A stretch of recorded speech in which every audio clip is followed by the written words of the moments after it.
Switching a little bit of gears here now, we're going to talk about special teams. Yes, we are. It's one of our favorite things. Well, it's also a very important part of the CGS. They Yes. like to focus on special They teams. do, and they're one of the few things like that does that. That's what Michael Roman told us.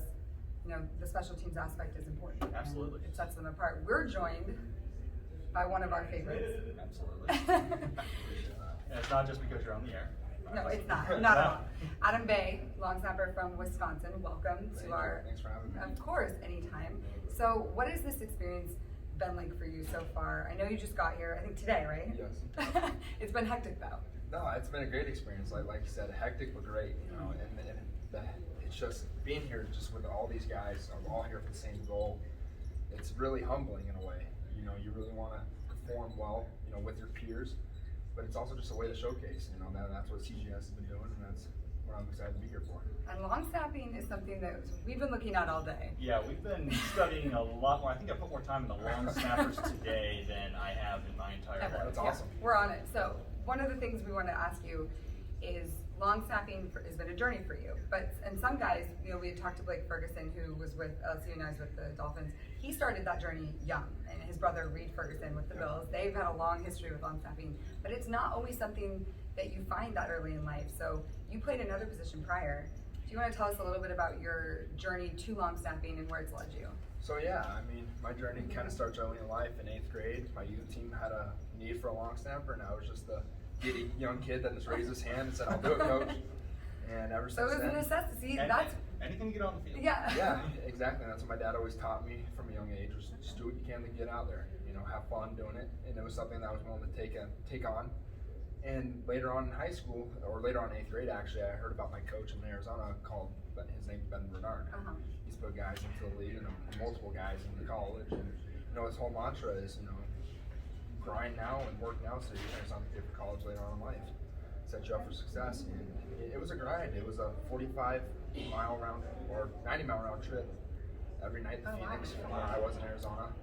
And it was a grind, 4 nights a week, but it pays off. It was just something I had to kind of put my head down and embrace that kids at my high school are going to be like, "Oh, long snapping, why?" You know, but Do you get that even in college? Do you guys? Because a lot of guys say, "Oh, well, I could do that." I'm sure you have no, teammates. there's definitely a lot more respect at the next level or at the college level. But I mean, in high school, it was something like you guys said. I played another position. I was a defensive end, Right. And just played defense. I loved playing football. And when I got pulled up to varsity as a sophomore, I really started to take long snapping as just a serious niche of mine. Okay. You know, something that I really wanted to kind of embrace and make part of my life because I realized of how special I could be at it and where it could lead me in life, and especially that free college, that free education. I don't want to take that burden off my parents. And And it led you here. yeah, long story short, I'm here. But I mean, the journey was long. It was a lot of long hours, a lot of coming home from school, doing your homework in the car with your parents, and eating in the car, and going back to bed and waking up in the morning for practice and doing the whole school and practice all over again. It was a grind for sure. But you made it, and you're here, and Yep. now we're standing on the edge of The NFL draft NFL draft. is only a few months away. Only 11 long snappers have been drafted since 2001, and a lot of them are drafted in the last couple of rounds. What's your case for all the teams and all the scouts to be the 12th, The 12th long one. snapper drafted since 2009? You know, and that's the thing. It's a very humbling experience being a long snapper, trying to go up for the next level. You know, I mean, for me, it's just being the most well-rounded snapper I can be for the next level. It's shown that I can block. You know, that's why I loved Wisconsin. It's the pro style set for 4 years. Being able to block from being an 18-year-old in the Big Ten, line up against guys like Nick Bosa and Chase Young. You know, That's not scary at but, all, right? yeah, but it's things like that that I just want to prove why I've earned my stripes and why I feel like I have a shot at the next level. It's to prove that I'm the most well-rounded snapper, to prove that I can cover, to prove that I can block, I can get the snap on the hip, I can get laces, I can get the right spot on the holds. You know, and that's just what I want to come out here and do. And that's why I'm thankful for the CGS, you know, providing me a platform to do that for. Is there a long snapper that you, and this may be a weird question, but because a lot of players that play football, they have guys they watch in the league, you know, guys that they model their game after. Is it the same with long snappers? Is there somebody that you watch? Well, for sure. I mean, like I said, my coach in Arizona, he had his first ever client really was Nick Sundberg. He's been with the Washington Redskins for a while now, and so he was always at training. He's from Arizona. He was at the same high school we always trained at. Okay. So it was a very kind of personal, local connection. Growing up, watching him, the first day I ever went to my coach's practice, he made me catch snaps from him, and it was almost knocked my teeth out.